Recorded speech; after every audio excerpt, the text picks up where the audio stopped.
This is what happened when one of hip-hop's most controversial figures confronted a rapper who's just 5 months into a 15-year probation that could send him back to prison for 2 decades.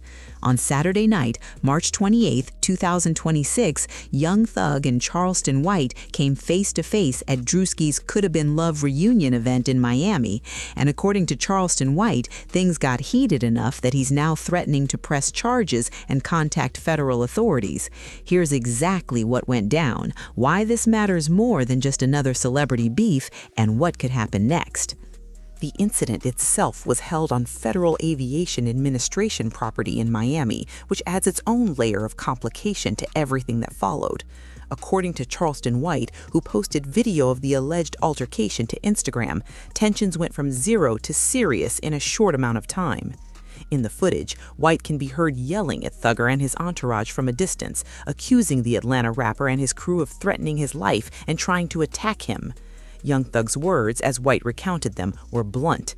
"You're gonna lose your life right here." White's response, captured on camera, was deliberate and direct. "Let me explain something to you," he said. "You're on probation, right?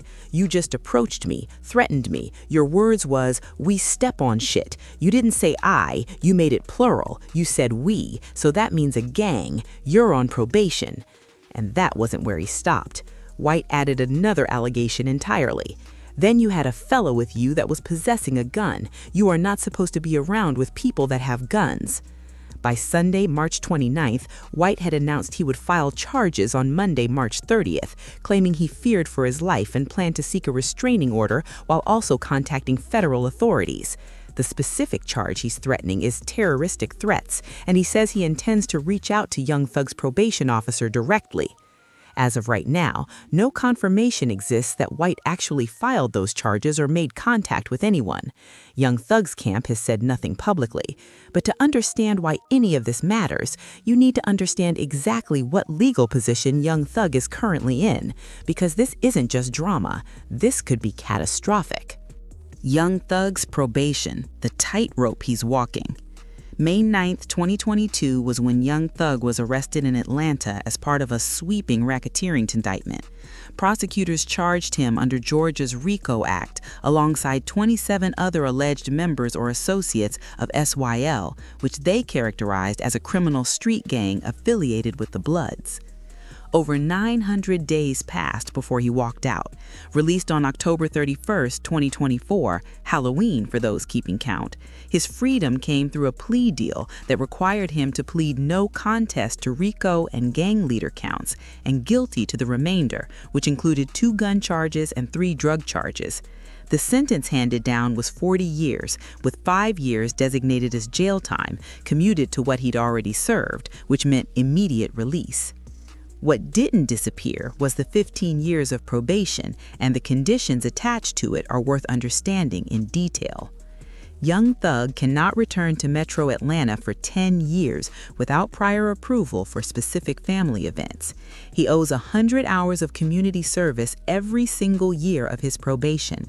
He cannot knowingly associate with members or associates of any criminal street gang.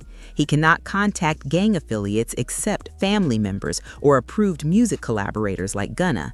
4 times a year, he's required to deliver anti-gang presentations at community events.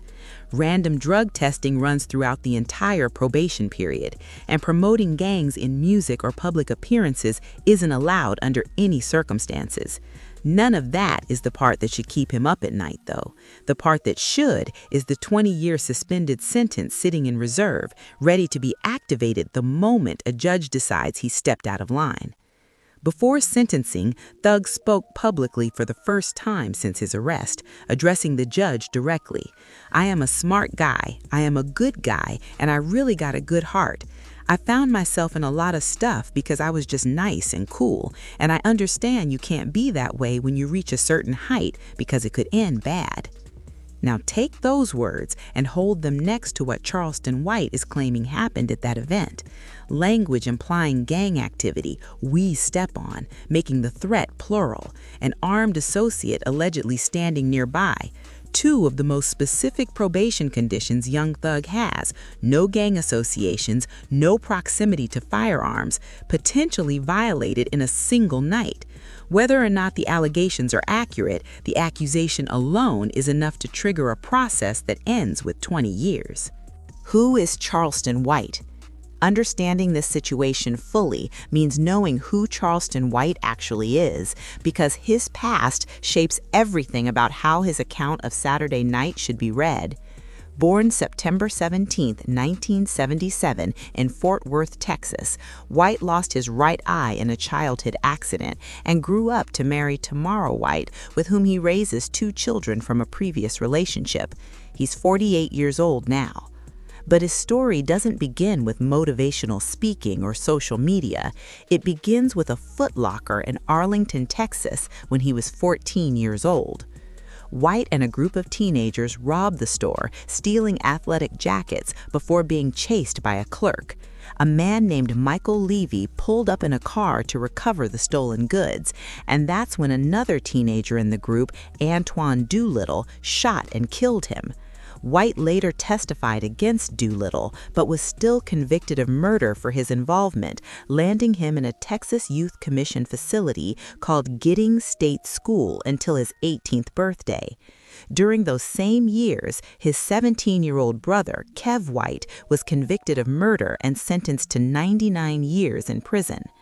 After release, White redirected himself entirely. He studied criminal justice at Texas Wesleyan University, co-founded a youth outreach organization called Helping Young People Excel, and built a reputation as a motivational speaker dedicated to steering young people away from the life he'd lived.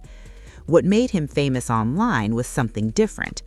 Over 340,000 followers across Instagram and TikTok follow White for his unfiltered, often inflammatory commentary on hip-hop, black culture, and current events. His net worth sits somewhere between $1.5 and $5 million, built through online monetization, merchandise, and speaking fees. The model is simple: say things other people won't, collect the attention that follows, repeat. Charleston White's history of controversy is long enough to establish a clear pattern. July 2022 brought a confrontation with Soulja Boy, during which White claimed he maced the rapper after Soulja Boy's entourage approached him.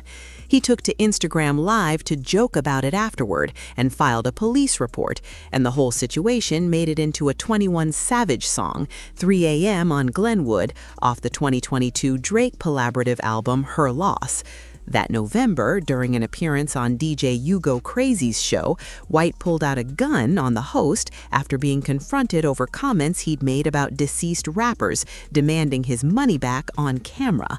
In 2023, Lil Uzi Vert's album Pink Tape included a song called Suicide Doors that sampled an interview where White made homophobic and transphobic remarks. White later confirmed that Uzi's team paid him for the sample and that royalty checks continued to arrive. He got paid for the offensive content. August 2023 brought anti-Semitic remarks directed at Aiden Ross during a TikTok live stream, followed days later by a tearful apology in which White said he was just playing a character online. December 2023, an audience argument about the 2020 NBA Finals during a comedy performance ended with White getting attacked on stage. March 2023, law enforcement stopped him after accusations of kidnapping women and holding them with illegal firearms, prompting an FBI interview and a search of his mother's home. And then there are the comments about dead artists. White mocked King Von's death by announcing he was smoking on that Von pack. He's made similarly insensitive remarks about George Floyd, DMX, and Nipsey Hussle. Most recently, October 2024, Texas authorities arrested him on charges including aggravated assault and harming an animal without the owner's consent. He spent time at the Lon Evans Correction Center before being released. The pattern isn't subtle: inflammatory statement, conflict, attention, repeat. Charleston White's history with Young Thug. Saturday night wasn't a random collision.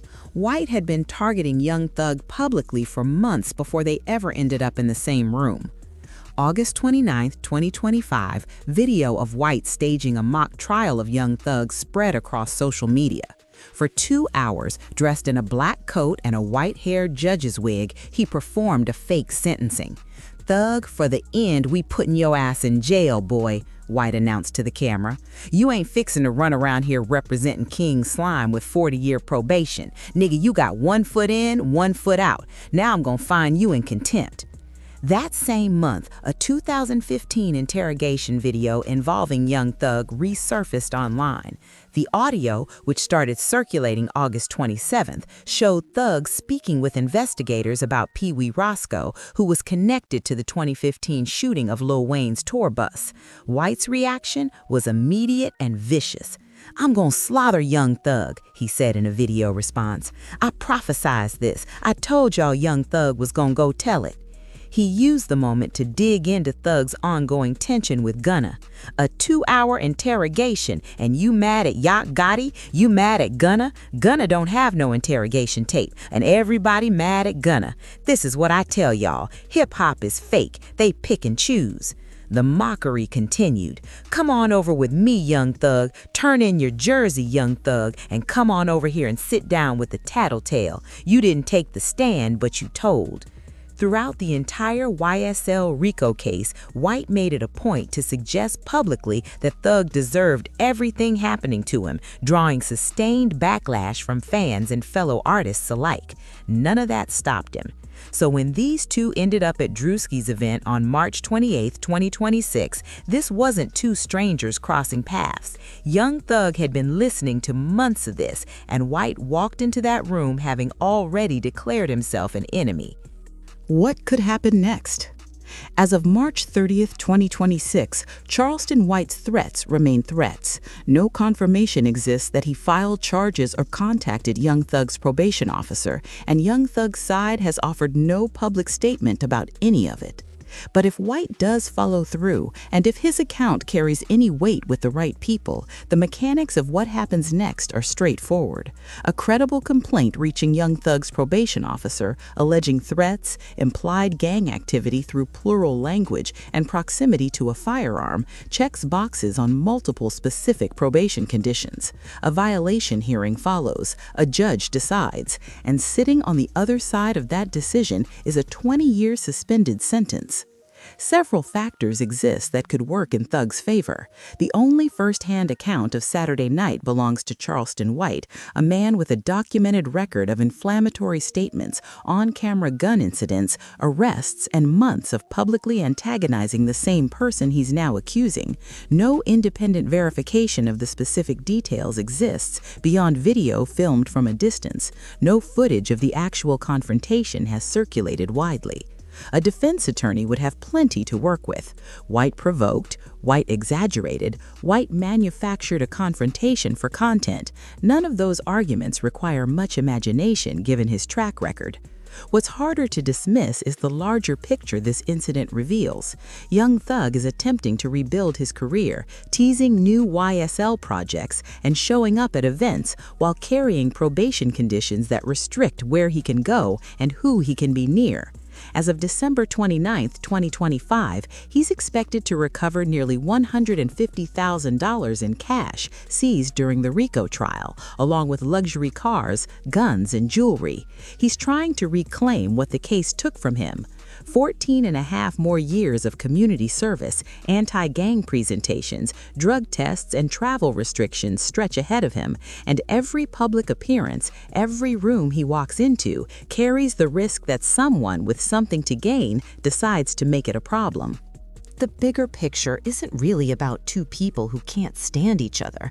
It's about what freedom actually looks like for someone who came within a plea deal of spending the rest of his life in a Georgia prison.